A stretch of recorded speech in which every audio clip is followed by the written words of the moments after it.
복지적인 측면에서 구상하는 것이 어떤 것이 있을까요? 우리나라는 국가적으로 보면은 세계 최고의 의료보험이 보장되는 나라입니다. 그건 제가 이제 세계 곳곳을 다니면서 보니까 가장 안전한 나라, 그리고 의료보험 혜택이 가장 잘 되어 있는 나라, 이런 건 정말 감사한 일이죠. 하지만 이제 지자체에서 해야 될 일은 그런 이제 뭐 여러 가지 복지 분야의 사각지대가 있습니다. 그래서 그런 맞춤형 복지 제도를 우리가 수립해야 되는데요. 예를 들자면 이런 겁니다. 이 귀농한 분들도 여기서 이제 자립하고 생활하고 또 고창에 영원히 정착할 수 있는 그분들을 위한 맞춤 복지 정책이 필요하고요. 또 청년들 다 고향 떠나지 않습니까? 이 지방을 떠나는 청년들 또 돌아오는 청년들을 위해서 청년들을 위한 복지 정책 별도로 수립해서 청년 마을 조성하는 방법들이 있겠고요. 코로나 위기 시대죠. 지금 이때 우리 독거노인들 안부를 매일 확인하는 모바일 안심 서비스 제도 이런 거 구상 중에 있습니다. 물론 장애인의 경제적 자립 또 맞춤형 복지를 위한 예산도 대폭 확충돼야 되겠습니다. 다문화 가정이 아마 우리 고창도 다른 지역 못지않게 많은데요. 이분들이 사회 적응 프로그램 역시 복지 측면에서 구상해야 되겠죠. 그분들을 위한 모국 방문 역시 지원 확대하고자 합니다. 그리고요, 실제로 이게 복지 정책이기도 한데요. 우리 농기계 임대 사업 한번 보십시다. 임대 사업소가 몇 군데 있어요. 그런데 그 실상을 제가 이제 그 군 전역을 돌아다니면서 보니까 농기계를 임대해 가시는 분들이 대농 위주더라고요. 그분들이 자기가 다는 아니겠습니다만은 상당 부분이 자기가 가지고 있는 농기계 부속 사실을 그 가는데 비싸거든요. 그러니까 아주 저렴한 우리 군에서 제공하는 농기계 임대해가지고 본인들이 뭐 이건 풀 가동해서 쓰고 그리고 돌려드리면 그 부속 우리 물론 세금으로 다 갈아야 되겠죠. 근데 실제로는 실질적으로 노인들 그 복지를 위해서라도 소장농들 나이 드신 분들이 계속 농업을 유지하기 위해서는 군에서 직접 고용을 해야 됩니다. 계절적으로 계절 고용이라고 하죠. 그렇게 해서라도 직접 농기계를 이용해서 경작의 일부를 좀 도와드리고 기계로 할 수 있는 부분. 이게 사실은 굉장히 중요합니다. 농기계 임대사업소 있다 이렇게 선전할 게 아니고 임대사업소에서 이러한 일을 함으로써 실질적으로 노인들을 도와드리고 있고 소장농들을 도와드리고 있다 하는 게 피부로 와닿아야죠. 이 복지 역시 해당될 수 있다고 생각합니다. 자, 이번에는 고창과 관련해서 문화적인 측면에서 구상하는 것이 있으시다면 어떤 것일까요? 우리 고창만큼 이렇게 유무형의 문화유산 자산이 많은 것도 드물죠. 또 각종 인프라도 비교적 잘 되어 있습니다.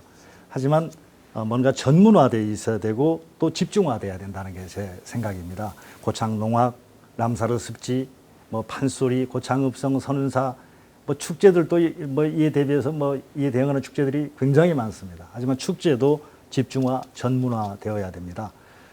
예를 들면 이제 동학농민혁명 기념사업 하나만 생각해 볼까요? 조금 전에도 그 우리 고창 발전 경제 분야에서 말씀을 드렸습니다만은 동학농민혁명 기념일이 당연히 우리 무장 기포일이 되어야 되는 불구하고 정읍의 황토현 전승일이 기념일이 된 것은 다 알고 계시죠? 고창 군민으로서는 정말로 가슴 아픈 일입니다. 왜냐하면 동학 전문 사학자들 모두가 80% 이상이 고창 무장 기포일이 기념일이 되어야 한다고 했음에도 불구하고 고창은 정치적으로 조금 소외되어 있는 부분 그런 탓에 정말 가슴 아픈 기념일 지정에서 이제 밀리는 그런 현상이 나타났습니다. 하지만 동학농민혁명 관련 각종 국가 사업만큼은 우리가 꼭 확보해서 조금 전에 얼마 전에 말씀드렸던 동학농민혁명 영상 테마 기념관이라든가 성지조성 이런 사업들 반드시 해 나가야 되겠고요. 또 꽃축제 말씀드렸지 않습니까? 모양성 이론을 중심으로 한 사철 꽃축제 이렇게 개최해서 한 가지 우리가 실증적으로 우리 지자체의 모델 케이스로 만들 게 있습니다. 문화가 경제로 직결되는 선례를 꼭 남기고 싶습니다. 즉 집중하고 전문화해서 그 문화가 경제적 효과로 나타나는 것을 꼭 보여드리고 싶은 것이 제 소망입니다. 아까 그 말씀하신 부분과 일맥상통하는 부분이신데 또 덧붙여서 동학농민혁명 관련 국가사업 부분 관련하면 또 인근의 부안군에서는 말씀하신 대로 지금 국제 사업을 확보하고 진행 중인 걸로 잘 아시네요. 백산 성지조성 2021년도 예산으로 이미 확보되어 있습니다. 세계 시민 혁명의 전당 사업 뭐 이런 것들이죠. 마땅히 고창에서 먼저 발의하고 고창에 먼저 시행돼야 될 것이 물론 뭐 부안도 뭐 관련은 있습니다만 고창 몫이 돼야 할 게 타 지역이 몫이 되고 있다는 것은 우리 말로만 동학농민혁명의 성지라고 할 것이 아니라 실제로 그런 사업들을 잘 유치하고 조성하고 또 활용해서 전 국민이 이제 아마 동학농민혁명은 3.1운동의 기폭제가 되었던 그런 정신으로 우리 헌법 전문에도 수록될 것이라고 저는 확신하거든요. 지금 역사 교과서에도 기록되고 있지 않습니까? 그래서 더욱더 동학에 관한 그런 부분들은 우리 모두가 민관 모두가 힘을 합쳐서 노력해 나가야 될 것이라고 생각합니다. 이번에는 교육 분야에서 고창과 관련해서 구상하는 것이 어떤 것일까요? 전국적인 문제입니다만은 그리고 또 세계적인 문제이기도 합니다만은 부의 양극화, 천민 자본주의 이런 문제들 굉장히 큰 문제가 있죠. 더더군다나 이제 4차 산업혁명이 가속화되고 그러면은 직업도 많이 줄 겁니다. 직업의 이제 개체 수가. 그래서 이제 여기에 맞는 교육 복지에 대한 요구가 지속적으로 요구될 거고요. 또 코로나 사태로 인해서 전면 원격 수업의 필요성, 여기에 대한 학교 교육에 대한 의존도가 높은 소외계층 학생들의 그 교육 접근 취약성이라고 해야 되나요? 이런 문제들이 많이 발생합니다. 그래서 교육 현장의 의견을 적극적으로 수렴해서 학생 안전권의 확대, 그리고 학습 격차 해소, 취약계층 맞춤형 지원 등에 물론 주력하겠습니다. 그리고 또 하나는요, 귀향하거나 또 우리 귀농에서 정착하신 전문가들이 많으세요. 대학 교수님들도 계시고요. 예, 그분들과 함께 그분들이 주민 교육 현장에 주도적으로 참여하고 이끄시는 프로그램들 적극 개발하고 지원하겠습니다. 아울러서 지방자치단체들이 어디서나 이렇게 경쟁하듯이 각 그 도시들의 학습 지키를 올리고 있지 않습니까? 필요하죠. 그리고 우리 고창도 꽤 있습니다. 그런데 이해 못지않게 진짜 중요한 것은 학생들이 여기에서부터 공부 잘하게 하는 환경 만들어주는 거잖아요.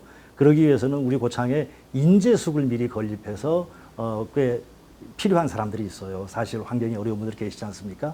이런 학생들 위해서 인재숙 건립하는 것도 주민들과 숙의할 필요가 있다고 생각합니다. 진담반 농담반으로 이런 우스갯소리도 있어요. 고창군 예산은 딴 거 다 필요 없이 국민 한 명당 1,000만 원씩 나눠 갖는 게 가장 좋다. 이런 소리가 있는데 국민을 위해 예산을 어떻게 운영하는 것이 가장 바람직하다고 보시나요? 공감합니다. 네. 사실은요. 우리 지난 연말에 그 현수막 그 게시대 광고물 게시하는 곳 있죠. 그곳을 비롯해서 관내 곳곳에 불법을 감수하면서까지 수십 개쯤 되겠네요. 현수막이 걸려 있는 걸 봤는데요. 2021년도 군 예산 7천억 확보를 축하하는 그런 천편일률적인 문구, 단 한 글자도 틀리지 않는 그런 현수막들이 각종 단체 이름으로 이렇게 걸려 있더라고요. 축하할 일이죠. 7천억 시대. 그리고 이제 그렇게 돌아섰는데, 그리고 나서는 이제 또 며칠 지나고 나니까 관내 한 금융기관의 지점마다 곳곳에 2021년도 국가예산 1,466억이었죠. 아마 그 확보 축하한다는 그런 그 현수막이 걸려 있었습니다. 근데 그 부분에 대해서는 제가 사실은 그 당시에 본 일간지 기사가 떠올라서 실수를 금할 길이 없었습니다. 어떤 기사였는구만요. 우리 인구가 5만 4, 5천 명 되죠. 고창이 5만 4천여 명 지금 현재. 그런데 우리 인구의 절반에도 미치지 못하는 진안군 2만 7천 명이 조금 안 됩니다. 2021년도 국가 예산이 제 기억하기에 1,213억쯤 될 겁니다. 거의 우리 딱 반절이죠. 인구는. 그런데 예산은 우리하고 거의 버금가는 그런 예산입니다. 2만 2천 명의 인구밖에 되지 않는 장수군 예산도 1,300억이 넘습니다. 1,348억 아마 그럴 겁니다. 그럼 어떻게 됩니까, 이거? 우리는 인구가 5만 4천인데. 그럼 바로 옆에 동네, 우리하고 인구가 비슷하고 우리보다는 몇백 명 적은 부안군의 경우는 얼마나 될까요? 인터넷 검색하시면 다 나옵니다. 무려 2,900억 정도 됩니다. 우리 고창의 2배 정도 된다는 얘기입니다. 이거 조금 깊이 고려해 봐야 할 이야기입니다.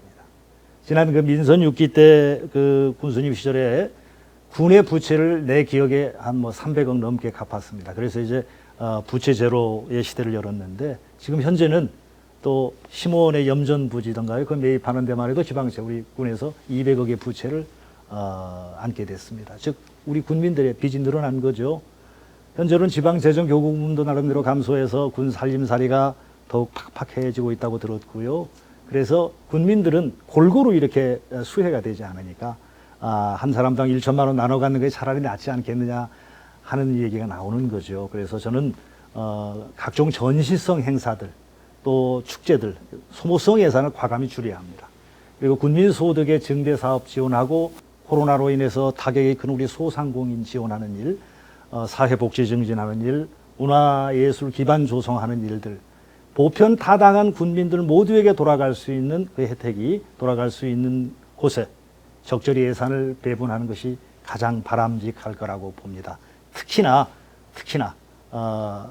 이게 구호성 예산 또 구호성 사업이 아니고 실질적으로 군민들이 필요한 곳에 예산을 배분하는 일이야말로 가장 중요한 일이라고 확신합니다. 도대체 어떻게 해야 소위 우리 지역에서 고창에서 돈이 돌게 하는 지역 순환 경제 해결 방안이 있을까? 그리고 또 지역 소상공인을 어떻게 지원해서 최종적으로 지역 경제를 좋은 방향으로 가게 할 대책이 있으신가요? 누구한테나 고민이 되겠습니다만 저 역시 가장 큰 고민입니다. 이 부분이. 그런데 솔직히 말씀드려서 근본적인 해결책은 앞에 경제 정책 부분에서 말씀드렸습니다마는 체류형 유동 인구의 유입을 극대화하는 방법밖에 없다고 생각합니다. 틀림없습니다. 그 전까지는 일시적인 대책이 될 수는 있어도 장기적이고 정확한 대책이 될 수는 없을 거예요. 그때까지는 이제 지역 화폐 제도를 말씀드린 대로 좀 활성화하는 게 필요한데요. 예산 편성할 적에 지역 화폐를 일정 부분, 일정액을 편성을 해서 스포츠 전지 훈련단 유치 그리고 또 전국대 스포츠대 유치하는 일들 그런 일들의 앞장섬으로써 전체적으로 소상공인들의 사업의 활성화는 물론이고 농수축산인들 모두에게 그 혜택이 골고루 돌아가는 일석삼조의 정책이 필요하다고 생각합니다. 그리고 단기적으로는 우리 이제 어려운 소상공인들 지원자금 그 기금들을 확대하고 이자율 대폭 낮추는 방안 역시 최대한 노력해야 될 필요가 있고요. 범국민적인 레고장 상품 구매하기 운동, 이 운동도 병행해 나가야 합니다. 이에 적극 동참하는 그 출향인들이 있어요. 저도 물론 한때는 출향인이었습니다만은 그 출향인들에게는 명예 군민증 발급하는 제도, 기부 문화하고도 연관이 되어 있습니다만은 그분들에게 명예 군민증을 발급해서 우리 고창 군민과 동일한 혜택, 관내 유료 관광지들이 있죠. 출입할 때 동일한 혜택 누릴 수 있게 하는 방안도 굉장히 필요할 거라고 생각합니다. 그분들한테는 돈 몇천 원 이런 문제가 아니라 나도 내 고향 고창에 돌아갔을 때 고창 군민이 될 수 있다. 그런 혜택을 받을 수 있다. 이거 굉장한 프라핏이 그분들한테는 좋은 소식이 될 수 있을 거라고 믿고 그것이 고향 사랑으로 연결될 수 있을 거라고 믿습니다. 뭐 지금 우리 김만균 대표님도 그렇고 출향인이었던 적이 있었고 또 고향을 위해서 많은 마음의 애정과 더불어서 또 경제적인 고향에 대한 후원도 하셨던 걸로 알고 있는데 지금도 타지에 나가 계신 많은 출향인들이 그런 또 관심 어린 애정 우리 후원해 주시고 계시거든요. 그런 부분에 대해서 또 뭐 세액공제 부분도 뭐 기부금으로 처리해서 할 수 있는 또 방안이 있을까요? 그런 부분? 중요한 부분이거든요. 중요합니다. 그래서 제가 사실은 이제 기억하시는 분들이 꽤 계실 줄로 믿습니다만은 제가 2012년, 2016년도 두 번의 국회의원 선거에 출마했었죠.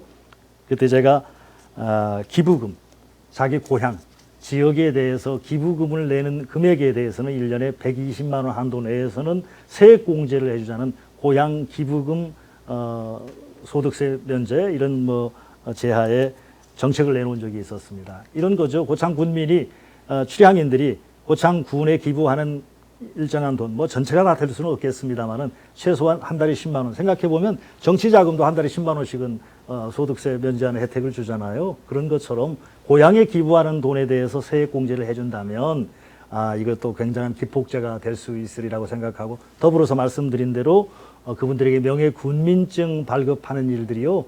크게 어려운 일 아니지 않습니까? 뭐 도장 하나 찍는 일입니다. 그리고 합의하는 일입니다. 그럼으로써 그분들이 더 고향에 대한 사랑이 이제 뭐 커져가는 건 당연한 문제겠죠. 그리고 이게 전체적으로 기부문화 확산에도 크게 도움이 될 거라고 확신합니다. 예. 좋은 거 지적해 주셨습니다. 포스트 코로나 시대 관련해서 고창군의 군정과 관련해서 구상하시는 바가 따로 있을까요?